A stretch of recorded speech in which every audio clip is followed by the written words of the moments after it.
Bueno, buenos días a todos, o buenas tardes ya, no sé. Presentamos este trabajo en el que hemos querido ver la evolución de microbiológica en nuestro hospital. Entonces, bueno, como sabéis, las infecciones protésicas vasculares son una complicación muy temida por las consecuencias devastadoras que tienen. Se dividen según la localización anatómica en intracavitarias o extracavitarias y tienen una incidencia muy difícil de estimar, sobre todo porque depende mucho de la localización y de que se pueden presentar incluso meses o años después de haber implantado el injerto. Entonces, se estima que las intracavitarias tienen una incidencia entre el 0,2 y el 5% y las extracavitarias en torno a un 6%.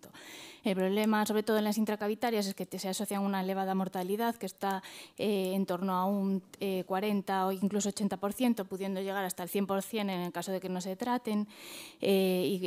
Por el contrario, las extracavitarias pues, se asocian a una elevada morbilidad, sobre todo a expensas de amputaciones, que están en torno a un 40-80%. Entonces, este tipo de infecciones requieren un abordaje multidisciplinar, unas técnicas quirúrgicas muchas veces complejas y se asocian a una antibioterapia prolongada.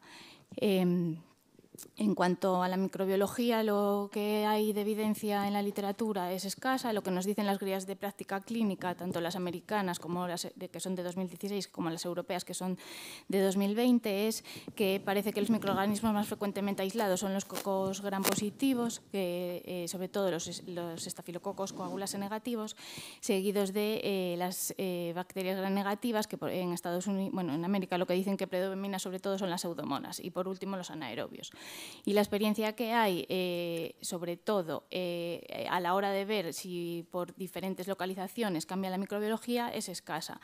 En esta serie de Herbetol de 2014, lo que intentaron ver es si había diferencias según localizaciones, y lo que se sabe es que, bueno, parece que las infecciones intraabdominales son más polimicrobianas, mientras que las infecciones periféricas son más por cocos gram positivos, sobre todo por coagulase negativos. Y en esta serie, que es reciente, de un grupo de Portugal, lo que nos viene a decir es que las extracavitarias también se infectan con más frecuencia por bacterias gram positivas, mientras que las intracavitarias parecen más por bacterias gram negativas. Entonces, bueno, pues con esto nosotros nos planteamos ver qué ocurría en nuestro centro, y para ello pues, realizamos un estudio retrospectivo en nuestra corte de pacientes de infección de prótesis vascular, y lo recogimos desde enero de 2009 hasta julio de este año, y los dividimos en aórticos o periféricos, entre los que se incluían pues, los infrainguinales y los axilofemorales, y se clasificaron en precoces o tardías en función de si se presentaban en los primeros 4 meses o posteriormente a ellos. Y luego hicimos un estudio comparativo de un primer periodo entre 2009 y 2015 y frente a 2016 y 2022. Escogimos solo los pacientes que tenían cultivo positivo y solo el primer episodio de infección para intentar evitar duplicidades. Con esto lo que encontramos fue que teníamos 150 pacientes que tenían una mediana de edad de 69 años, la mayoría varones, y vimos que era más frecuente que padeciesen diabetes mellitus tipo 2 aquellos que tenían una infección extracavitaria. Teníamos 11 fístulas ortoentéricas, y lo que nos llama así la atención es que parece que las infecciones extracavitarias se infectan con más frecuencia en los primeros 4 meses y las intracavitarias se infectan de una manera más tardía. En cuanto a la microbiología, de manera global, parece que tenemos más aislamientos de cocos gram positivos, sobre todo estafilococos, seguidos de enterobacterias y luego pseudomonas y anaerobios. Teníamos un 38% de infecciones polimicrobianas, la mayoría intracavitarias, y dentro de estas lo más frecuente son las que se asocian a fístulas ortoentéricas. Y luego, a la hora de mirar si había diferencias de microorganismos en cuanto a localización, no encontramos diferencias significativas, salvo en los aislamientos de estreptococos, que parecen más frecuentes en las infecciones intravasculares. Pero si excluíamos las fístulas ortoentéricas de este tipo de infecciones, esa diferencia desaparecía. A la hora de comparar un primer periodo con un segundo, lo que hemos visto es que tenemos un descenso en los aislamientos de aureus meticilin resistente y de enterobacterias productoras de bleas, que aquí no viene, pero bueno, teníamos 6 el primer periodo y ninguna en el segundo, y parece que tenemos un aumento de los aislamientos de enterococos, sobre todo a expensas del faecium y de pseudomonas.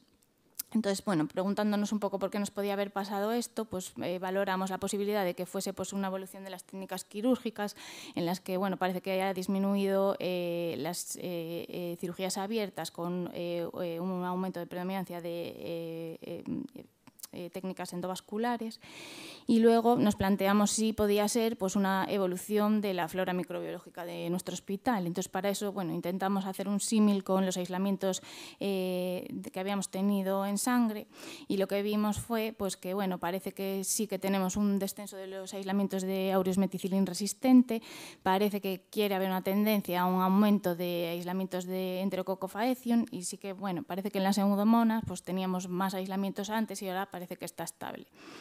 Entonces, bueno, con esto pues, concluimos que parece que las infecciones periféricas se presentan de una manera más precoz, las aórticas de manera más tardía, lo que nos sugiere que pueden tener un diferente mecanismo de infección, que la microbiología parece que ha cambiado a lo largo de todo este periodo, con un aumento de las infecciones enterocócicas y por pseudomonas y un descenso de los aureus meticilin resistentes y productores de BLE, y que, bueno, que es importante conocer la epidemiología de las infecciones protésicas vasculares y su evolución a lo largo del tiempo para optimizar el tratamiento.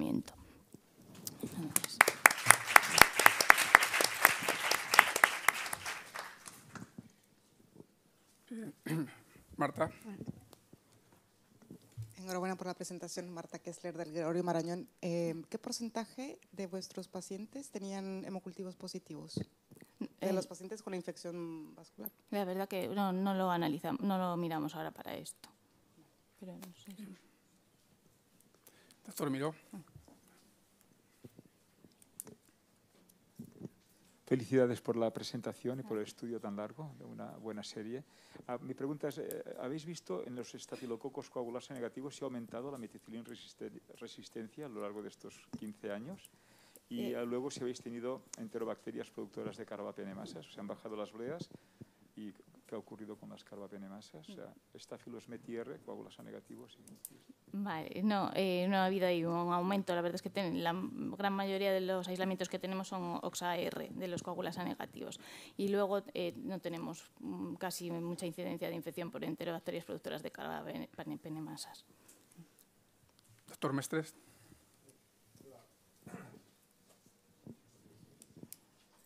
Me parece que la primera conclusión es que hay un mecanismo patogénico diferente entre las intracavitarias abdominales, porque solamente he hablado de las abdominales, y las periféricas. Eso tiene su razón de ser porque normalmente la indicación para intervención es diferente cuando se abre el abdomen que cuando se abre una extremidad. Y los pacientes con enfermedades con infección del sector, digamos, infrainguinal, prácticamente la gran mayoría suelen intervenirse por isquemia crónica o aguda o agudizada, y por tanto en muchas ocasiones la condición del tejido es muy mala, presente por isquemia, y por tanto eso puede justificar una diversa presentación microbiológica, mientras que en el abdomen la mayoría de las veces, por decirlo de alguna forma, lo que predomina es o ha predominado la cirugía del aneurisma abdominal. Por tanto, como ha dicho, hay un tanto por ciento de pacientes que desarrollan fístula ortoentérica, y eso justifica, entre otras cosas, que haya una tasa de infección polimicrobiana superior. O sea que eso es más o menos por donde pueden en general ir los tiros, y por tanto justifica una microbiología diferente, por lo menos en mi opinión. Yo creo que eso es así. Por eso la primera conclusión es lógica, porque son en principio dos cosas diferentes que no se pueden o son difíciles de comparar. Bueno, un apunte sobre la profilaxis. Nosotros hemos defendido que las TAVIs como tiene tanto enterococo, no tiene sentido poner cefazolina a piñón fijo y sí poner una profilaxis más personalizada en cuestión a los microorganismos más frecuentes. Entonces, quería preguntarte si es oportuno, tanto por el cambio epidemiológico como por los microorganismos en función de la localización, si tiene sentido hacer una profilaxis antibiótica diferente en estas dos localizaciones o por esto que comento a lo largo del tiempo. Claro, nosotros a raíz de esto nos planteábamos mirar si hay, por ejemplo, comorbilidades que puedan influir, por ejemplo, en el aumento de pseudomonas que tenemos, que sobre todo es en infección precoz, pues que a lo mejor hay algún tipo de paciente que se beneficia de que cambiemos la profilaxis antibiótica previa a la cirugía.